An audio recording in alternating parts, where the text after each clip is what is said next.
Dipersembahkan oleh Pemirsa, kembali saya Fitri Megantara hadir menyapa Anda dalam spesial dialog. Dalam 60 menit kami akan membahas mengenai peringatan ke-60 Konferensi Asia Afrika, dan inilah spesial dialog selengkapnya.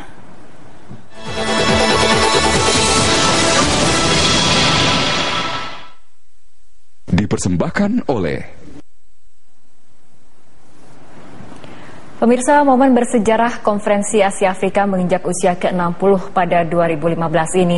Dalam persiapan untuk peringatannya kali ini, sejumlah isu sedang dibahas di New York, termasuk salah satunya adalah Declaration on Palestine yang akan dikeluarkan pada 19 hingga 24 April nanti. Bagaimana arah kebijakan luar negeri Indonesia dalam rangka dukungan terhadap Palestina pada peringatan Konferensi Asia Afrika nanti? Untuk membahasnya lebih lanjut, telah hadir di studio bersama kami adalah Bapak Darmansyah Jumala, Kepala Badan Pengkajian dan Pengembangan Kebijakan Kementerian Luar Negeri Republik Indonesia. Juga telah hadir Bapak Zainul Bahar Nur, Dewan Pakar ICMI yang juga mantan Duta Besar Republik Indonesia untuk Yordania dan Palestina periode tahun 2009 hingga 2012. Pak Nur dan juga Pak Jumala, terima kasih telah hadir bersama kami di studio Berita 1. Ya, kita akan mulai perbincangan ini mengenai peringatan Konferensi Asia Afrika ke-60 di tahun 2015 ini. Tapi kita lihat dari segi kerjasama Selatan-Selatan nih, kita ke Pak Jumala terlebih dahulu. Pak Jumala, apa sih sebetulnya dampak kerjasama Selatan-Selatan ini sebagai alat diplomasi Indonesia? Ya begini, kerjasama Selatan-Selatan itu adalah kerjasama antar negara berkembang, antar anggota dari Konferensi Asia Afrika yang dimaksudkan untuk meningkatkan kapasitas dari negara tersebut dalam pembangunan nasionalnya. Adapun kerjasama yang sudah dikembangkan dalam South-South Cooperation ini adalah dalam rangka peningkatan kapasitas di bidang pembangunan, di bidang kesehatan, pertanian, dan kalau ditanya apa manfaat bagi negara-negara berkembang, secara filosofis kerjasama South-South Cooperation ini adalah suatu manifestasi dari kemandirian negara berkembang itu sendiri. Kemandirian dari negara anggota Konferensi Asia Afrika untuk bekerja antar sesama mereka. Nah, ketika mereka bekerja sama antar mereka sendiri, ini merupakan suatu kerjasama yang menekankan kepada semangat kemandirian. Jadi tidak tergantung negara lain. Tetapi di dalam ekonomi dunia yang sangat saling tergantung karena efek globalisasi, kita tidak bisa menegasikan fakta atau fenomena global yang dicerminkan terjadinya globalisasi dan kerjasama. Oleh karena itulah, ketika kita menghadapi fenomena globalisasi dan kerjasama ini, South-South Cooperation juga mengadjust dirinya terhadap new situation ini dengan cara mengadakan program kerjasama yang namanya Triangle Cooperation, kerjasama segitiga, dua negara berkembang dengan satu negara maju. Ini adalah suatu keharusan sejarah bagi negara berkembang untuk mengadakan kerjasama juga dengan negara maju dalam rangka kita mengembangkan kapasitas nasional. Nah, dalam konteks inilah kerjasama tripartite inilah Konferensi Asia Afrika, Indonesia dan negara-negara Asia Afrika lainnya mengembangkan kerjasama dalam meningkatkan capacity building di dalam program-program pembangunan nasionalnya. Dari mengenai Indonesia sendiri telah berkembang menjadi sebuah negara di Asia yang memang aktif kemudian memajukan kerjasama Selatan-Selatan, seperti itu Pak Jumala? Ya, begitulah. Memang kalau boleh dikilas balik sejarah, terbentuknya kerjasama Selatan-Selatan itu disebabkan oleh terjadinya perubahan paradigma antara tahun 90-an. Ketika itu Asia Afrika yang menjelma menjadi gerakan non-blok itu pada tahun 60-an sampai 90-an itu diwarnai oleh semangat konfrontasi. Karena biasa dijiwai oleh semangat perang dingin saat itu. Tetapi ketika tahun 90-an dunia berubah, konstelasi politik global berubah, terjadi pergeseran paradigma di dalam kerjasama Asia Afrika ini dan gerakan non-blok, yaitu pada tahun 92 ketika Indonesia menjadi ketua non-blok. Nah, pada tahun 92 inilah Indonesia mengubah nilai, memberikan nilai baru di dalam kerjasama gerakan Lombok dan Asia Afrika, yaitu dari konfrontasi bergeser atau berubah menjadi pendekatan cooperation. Nah, pendekatan cooperation inilah sesama negara berkembang dan dengan negara maju dikembangkan dalam konteks South-South cooperation dan Triangle Cooperation tadi. Oke, kita ke Pak Nur. Pak Nur, ini kita lihat bagaimana kerjasama Selatan-Selatan ini bisa menjadi sebuah alat diplomasi juga untuk Indonesia untuk meningkatkan hubungan dan juga kerjasama dengan negara-negara yang ada di Asia dan Afrika. Seperti itu menurut Anda? Oh pasti. Saya pikir Indonesia sebagai negara dengan penduduk yang nomor 4 terbesar di dunia harus berperan untuk itu. Sebagai satu kenyataan, dalam sejarah ini beberapa negara mengelompokkan dirinya atau dikelompokkan dalam berbagai pola yang pernah kita berada pada situasi perang dingin antar blok, dan kemudian pada kenyataannya ada negara yang berkelompok untuk kemudian mencoba meningkatkan kemampuan capacity building masing-masing. Dan Selatan-Selatan ini saya pikir satu kenyataan sejarah yang memang sebaiknya dibentuk pada ketika itu. Seperti oleh Pak Dubes Jumala barusan, Indonesia memegang peran penting, dan ini untuk Asia Afrika merupakan satu hal yang memang harus dihidupkan kembali. Pernah pada ketika Selatan-Selatan sebagai suatu pengelompokan beberapa negara yang sangat populer, tapi belakangan kita tidak begitu mendengar lagi karena hiruk pikuk dari situasi beberapa pertentangan dan situasi beberapa negara di dunia. Oke, Pak Jumala, ini tadi berbicara mengenai capacity building adalah untuk meningkatkan kemandirian suatu negara. Ini salah satu fokus capacity building yang sedang dibangun oleh Indonesia adalah kemandirian untuk negara Palestina. Seperti itu salah satu fokusnya? Kalau kaitannya dengan negara Palestina, bantuan kita kepada Palestina itu lebih kepada dua hal. Satu, memberikan dukungan pada Palestina secara politik untuk mencapai kemerdekaannya secara penuh. Itu yang pertama. Yang kedua, mempersiapkan Palestina untuk memasuki suasana kemerdekaan. Jadi Indonesia ikut membantu Palestina meningkatkan kapasitas para pejabatnya dalam rangka mengisi kemerdekaan itu sendiri ketika mereka sudah menjadi memperoleh kemerdekaan yang penuh. Nah, dua hal inilah yang dikembangkan Indonesia, peningkatan capacity building kepada Palestina, dan banyak sekali programnya sudah di dalam bidang pertanian, di dalam bidang kesehatan, di dalam bidang good governance, dan yang paling sangat dihargai oleh Palestina adalah bantuan Indonesia ketika kita membantu aparat mereka, aparatur pemerintahan mereka, plus diplomat-diplomat mereka. Bagaimana melaksanakan tata laksana hubungan luar negeri, bagaimana praktek diplomasi, itu semua diberikan bantuan oleh Indonesia.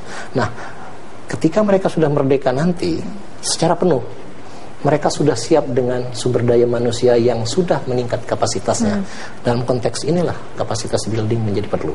Oke, ini kita ke Pak Nur. Pak Nur ini kan sebagai mantan dubes di Yordania seperti itu, ini juga tentu sangat paham bagaimana makna Palestina untuk bangsa Indonesia seperti itu. Tapi sebetulnya apa sih makna ataupun dampak kemerdekaan Palestina untuk lebih besar lagi bagi Asia dan Afrika seperti itu? Palestina ini negara yang tertinggal sesudah konferensi Asia Afrika tahun 1955 yang belum merdeka hingga sekarang ini. Pada tahun 1955 itu ada isu Algeria dan beberapa negara lain.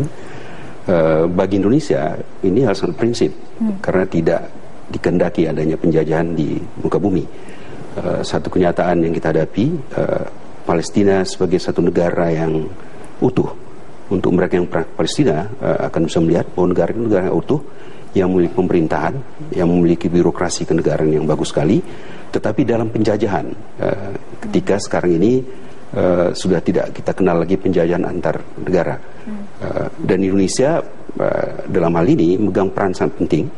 Kita boleh gembira juga bahwa pada tahun 2007 ketika ada konferensi Asia Afrika di Jakarta ini, Presiden SBY menyatakan dengan tegas sekali, marilah kita lebih dari hanya memberikan moral support kepada Palestina, tetapi kita memberikan bantuan yang lebih nyata lagi. Itulah dia capacity building for Palestine itu. Dan ketika itu diputuskan bahwa dalam 5 tahun itu negara-negara Asia Afrika akan membantu untuk mentrain, melatih orang-orang Palestina sebanyak 10.000 dan Indonesia mengambil bagian yang cukup besar dan itu berjalan hingga saat ini. Oke, baik Pak Nur dan Pak Jumala, kita masih punya beberapa segmen berikutnya, kita akan lanjutkan perbincangan, tapi kita ikuti jeda berikut terlebih dahulu. Pemirsa, Spesial Dialog akan kembali.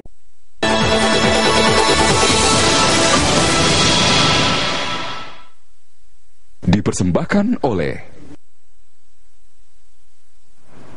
Anda kembali bersama kami dalam Spesial Dialog. Untuk Pak Nur ini sebetulnya apa usulan konkret mungkin dari kepada Indonesia ataupun negara-negara kawasan Asia Afrika ini untuk tadi dikatakan masalah kita adalah mengenai Palestina dan juga kemerdekaannya? Yang paling penting sebetulnya kecuali deklarasi ada sesuatu yang nyata yang dilakukan oleh negara-negara yang mendukung Palestina untuk menjadi negara merdeka.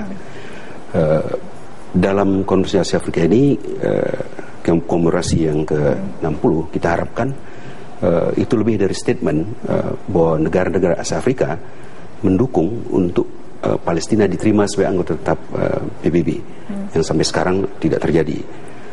Kenyataan membuktikan bahwa statement yang dilakukan di dalam beberapa konferensi yang mendukung Palestina, tapi pada ketika voting dilakukan atau pemberian suara terhadap kemerdekaan Palestina, dalam kenyataan ada beberapa negara Asia Afrika yang tidak mendukung.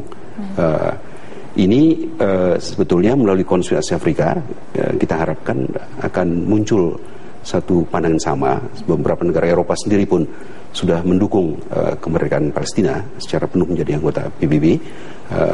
Kita harapkan dalam deklarasi ini itu akan secara tegas dinyatakan, dan peran Indonesia di ASEAN menurut pendapat saya ini harus lebih intensif lagi, terutama untuk meyakinkan beberapa negara ASEAN, karena ada negara ASEAN yang sampai saat ini belum bisa mengakui Palestina. Jadi kebijakan Indonesia, misalnya Myanmar yang sampai saat ini belum memberikan dukungan seperti halnya Malaysia, Indonesia, dan negara ASEAN lainnya. Oke, Pak Jumala, ini kan salah satu yang sedang dibahas di New York, salah satunya adalah Declaration on Palestine yang akan dikeluarkan pada 19 hingga 24 April 2015 nanti. Ini apakah kemudian hal-hal seperti ini juga akan dibahas di Konferensi Asia Afrika nanti, atau relevansinya mengenai hal ini terhadap KAA bagaimana?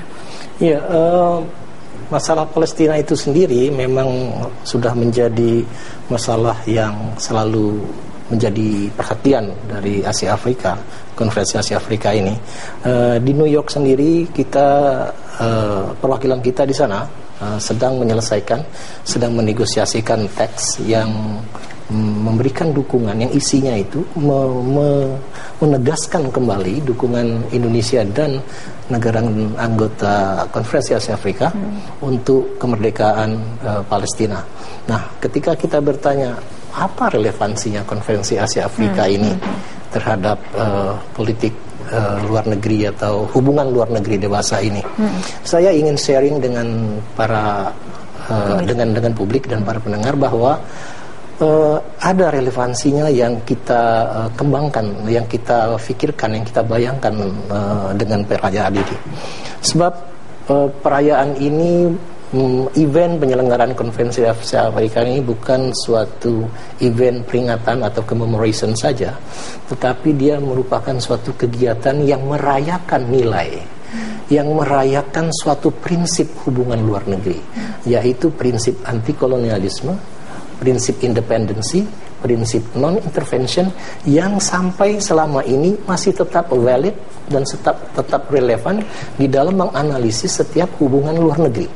Oleh karena itulah ketika Indonesia tahun 55 menyelenggarakan Konferensi Asia Afrika, kemudian tahun 61 kita membentuk non-blok, kemudian tahun 92 kita menyelenggarakan konferensi non-blok yang mengubah paradigma, kemudian 10 tahun dan sampai ke 60 tahun ini kita sebenarnya merayakan suatu nilai, bukan sekedar menyelenggarakan perhelatan romantisme sejarah, bukan hanya itu, tetapi lebih penting adalah Indonesia merayakan suatu nilai di dalam hubungan politik luar negeri yang satu, non-intervention, non-aggression, independensi, anti-kolonialisme, yang memberikan semangat dan motivasi kepada negara-negara di Asia Afrika untuk memerdekakan dirinya dari penjajahan. Jadi semangat independensi itulah yang kita wariskan di dalam nilai-nilai hubungan politik luar negeri, dan itu abadi sampai sekarang dan relevan sampai sekarang. Apalagi jika kita lihat beberapa dinamika politik luar negeri, apa yang terjadi di Ukraina, itu karena ada tarikan-tarikan kekuatan politik. Ukraina di tengah-tengah. Prinsip-prinsip independensi yang kita kembangkan di dalam non-blok sebenarnya relevan untuk dikaji oleh orang-orang Ukraina sebenarnya. Ini contoh. Begitu juga di Timur Tengah. Bagaimana suatu negara Afghanistan, Irak berada dalam tarik-menarik kekuatan global. Sebenarnya nilai-nilai Asia Afrika bisa dijadikan patokan di dalam menempatkan diri, how to position themselves di dalam tarikan kekuatan politik global ini. Disinilah letak relevansi dari nilai-nilai yang dikembangkan Indonesia pada tahun 55 itu. Dan sampai sekarang pun sebenarnya itu harus dijadikan pegangan di dalam kita menempatkan diri di dalam pergaulan internasional. Baik, Bapak-Bapak, kita kembali tahan perbincangan. Kita akan ikuti jeda berikut terlebih dahulu. Pemirsa jangan kemana-mana. Spesial Dialog akan kembali sesaat lagi.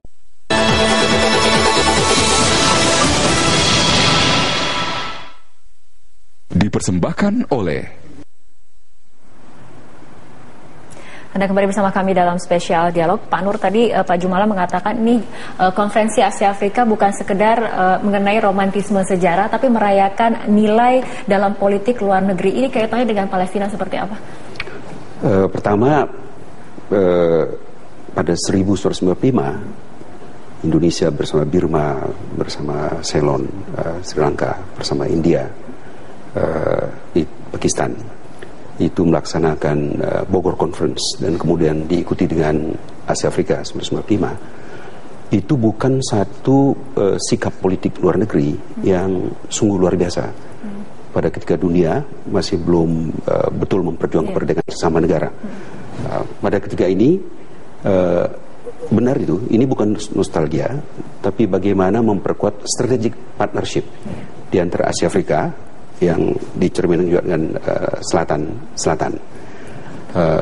Pada ketika ini memang sorotan pada kegiatan politik luar negeri terhadap kemerdekaan negara-negara yang tersisa itu Palestina.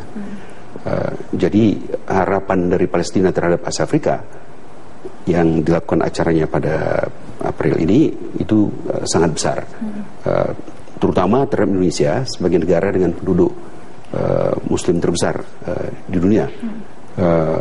Beberapa hal yang mereka tidak mengharapkan sebetulnya di luar dari dukungan politik untuk mereka penuh. Bahkan kesan saya, kegiatan-kegiatan masyarakat kita yang sangat keras sekali keinginan untuk membantu Palestina dalam bentuk donasi dan sebagainya, itu bukan hal yang diharapkan oleh rakyat Palestina, kan? Karena situasi negara itu sendiri secara ekonomi, kalau kita pergi ke sana itu cukup baik. Tapi lebih dari support untuk bisa menunjukkan kepada dunia bahwa Palestina itulah negara yang memang harus merdeka, terutama seperti tadi adalah di kalangan ASEAN sendiri. Ini bukan sesuatu yang mudah. Di samping memang membuat peringatan, pun langkah-langkah strategis untuk Indonesia mengambil satu sikap dalam membuat deklarasi Palestina itu harus demikian kuatnya, supaya apa yang kejadian tahun 1995 terulang pada tahun 2015 di mana Indonesia leading dengan beberapa negara lainnya. Oke, Pak Jumala, ini tadi ada nilai-nilai seperti non-aggression dalam KAA. Ini kan ada non-aggression, non-intervention, independensi, dan juga anti-kolonialisme. Sebuah nilai-nilai yang sangat luar biasa seperti itu. Ini untuk menempatkan Indonesia ataupun peran Indonesia dalam negara-negara Asia Afrika sendiri, bagaimana Pak Jumala? Sebenarnya Indonesia dengan segala kontribusinya terhadap deliberasi internasional di dalam pengukuhan nilai-nilai hubungan luar negeri yang seperti saya sebut tadi, Indonesia sebenarnya mempunyai credential, mempunyai quote-unquote tiket untuk berbagi, untuk berkontribusi dalam ide dan gagasan. Katakanlah seperti ketika ada suatu negara menghadapi suatu kekisruhan atau kekacauan politik akibat tarik-menarik dari dua kekuatan besar. seperti juga pada saat Perang Dingin. Indonesia yang mempunyai kredensial sebagai negara pionir yang mencanangkan secara internasional bahwa anti kolonialisme dan non intervention dan respect the territorial integrity sebenarnya bisa memberikan semacam dukungan moral, dukungan politik dan gagasan bagaimana sebaiknya suatu negara menempatkan diri atau memposisikan dirinya di dalam tarik-menarik dua kekuatan besar. Karena justru pada saat tahun 55 itulah Indonesia bersama dengan negara-negara anggota founding fathers dari non Asia Afrika berani dengan tegas mengatakan bahwa ketika ada kekuatan besar, kami independen. Kami tidak berpihak kepada pihak manapun. Kami adalah suatu kelompok negara yang anti kolonialisme, tidak mau ikut ke kiri dan tidak mau ke kanan. Independensi, kemandirian inilah nilai yang harus di-share, yang harus dikembangkan, yang bisa dikembangkan Indonesia sebagai aset for diplomacy. Jadi dimensi kemandirian di dalam konferensi Asia Afrika dulu bisa dijadikan semacam aset for diplomacy bagi Indonesia dalam berkiprah dalam politik internasional. Baik, Bapak-Bapak, seperti biasa kita harus tahan dulu perbincangan karena kita akan ikuti jeda berikut terlebih dahulu. Pemirsa, jangan kemana-mana, spesial dialog akan kembali sesaat lagi.